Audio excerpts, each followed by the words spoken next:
Shalom, selamat pagi, selamat bertemu dalam acara GKM Menyapa. Saudara, kita seringkali dibuat terperangah oleh karya seni pemahat handal. Di tangan mereka, seonggok kayu yang kita anggap tidak berguna dapat menjadi sesuatu yang bernilai sangat mahal.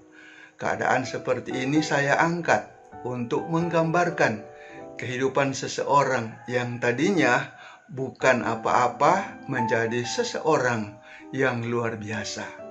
Orang ini dapat kita lihat dalam kitab Injil Yohanes. Yohanes pasal 1 ayat 42b. Engkau Simon, anak Yohanes, engkau akan dinamakan Kefas, artinya Petrus. Seperti kita ketahui, sebelumnya orang ini menjadi Petrus, yang berarti kokoh seperti batu karang. Dia hanyalah seorang Simon, yang adalah seseorang yang tanpa pendirian atau pelin-pelan. Ingatkah kita ketika dia bersikuku mengatakan bahwa meskipun orang lain menyangkal guru, dia tidak. Namun sampai 3 kali dia menyangkali Yesus. Oh, betapa pelin-pelannya orang ini. Tetapi kemudian dia berubah menjadi seseorang dengan karakter batu karang yang tidak goyah meskipun diperhadapkan dengan penjara dan pukulan ketika dia diminta agar berhenti bersaksi tentang Kristus. Tentunya ini merupakan perubahan karakter yang mengagumkan, bukan?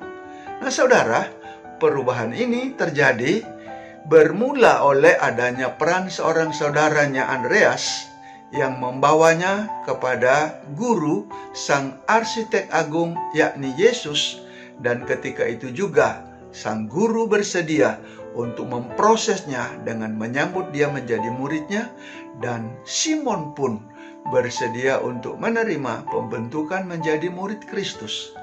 Ternyata pengubahan karakter dari Simon, orang yang pelin-pelan, menjadi Petrus, orang yang berprinsip, tidaklah terjadi secara otomatis ataupun secara gampang.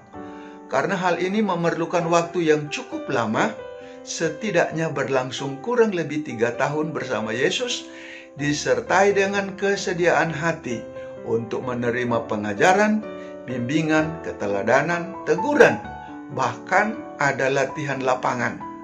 Dan pada akhirnya, yang paling utama adalah menerima kuasa dari tempat tinggi, yakni kuasa Roh Kudus. Nah, saudara, pengalaman Simon Petrus ini berupa perubahan karakter dari orang yang bukan apa-apa, orang yang pelin-pelan, menjadi orang yang luar biasa, dapat menjadi pelajaran dalam kehidupan kita sebagai orang Kristen. Aneh memang jika melihat ada orang yang sudah begitu lama mengaku Kristen, tapi pola hidup karakternya tidaklah berubah, belum menampakkan cara hidup Kristiani yang sebenarnya, sehingga tidak menjadi berkat, malah sebaliknya menjadi sandungan, sehingga menghalangi orang lain untuk bertemu Kristus. Mengapa? Karena kehidupan Kristennya dilakoni sekedarnya, tidak memperhatikan dan melakukan pengajaran firman dengan seksama, tidak disiplin dalam doa, tidak bertekun dalam mendalami firman, tidak bergairah dalam beribadah, apalagi dalam hal bersaksi tentang Kristus, sama sekali tidak dilakukan. Itulah sebabnya kehidupan Kristiani yang sedemikian sama sekali tidak mendatangkan berkat, tetapi sebaliknya menjadi sandungan. Nah, saudara, menjadi murid Kristus sebenarnya adalah anugerah yang luar biasa untuk kita. Bukankah kita sebenarnya seperti halnya sepotong kayu yang mungkin saja dibuang begitu saja atau dibakar? Tetapi ketika kita berada di tangan sang arsitek agung, kita boleh menjadi sesuatu yang sangat berguna.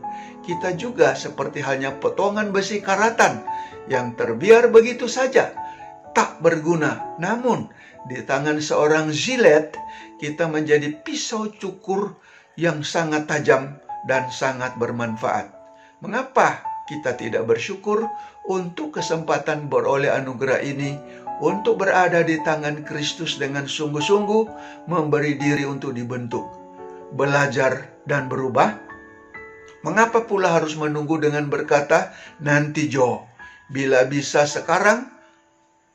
Awas, penyesalan itu selalu terjadi belakangan. Kita sangat menyesal mengapa kita tidak bersungguh-sungguh memberi diri kepada Tuhan, dibentuk agar berubah dan menjadi alat kemuliaannya. Nah saudara, sekaranglah waktunya, jangan tunda. Sekarang waktunya berubah. Tuhan Yesus memberkati. Amin.